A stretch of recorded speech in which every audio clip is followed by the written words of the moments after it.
ছোট্ট একটা পিঁপড়ে, নাম তার টুনটুনি।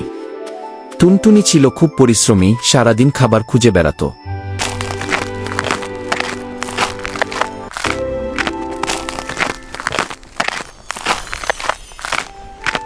কিন্তু রাতে কাজ শেষে যখন সবাই ঘুমিয়ে পড়ত, টুনটুনি চুপি চুপি আকাশের দিকে তাকিয়ে থাকত।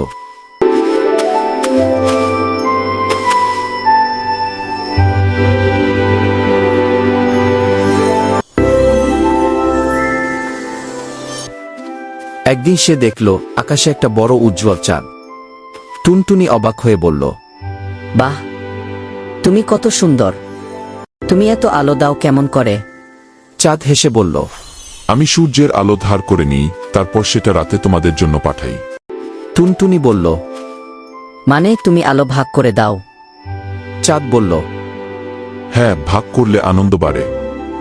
যেমন তুমি যদি তোমার খাবার অন্য পিঁপড়েদের সাথে ভাগ করো, সবাই খুশি হবে। সেদিন থেকে টুনটুনি ঠিক করল, সে যত খাবারই পাক না কেন, কিছু অংশ অন্যদের সঙ্গে ভাগ করে নেবে।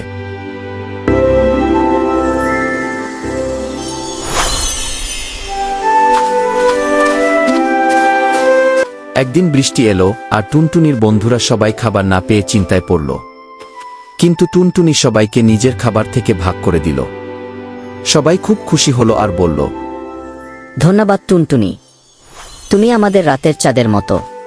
টুনটুনি আকাশের দিকে তাকিয়ে দেখল চাঁদ হাসছে, ঠিক তার মতো করে। এ গল্প থেকে শিশুরা শিখবে, ভাগাভাগি করলে আনন্দ বাড়ে, আর সাহায্য করলে সবাই খুশি হয়।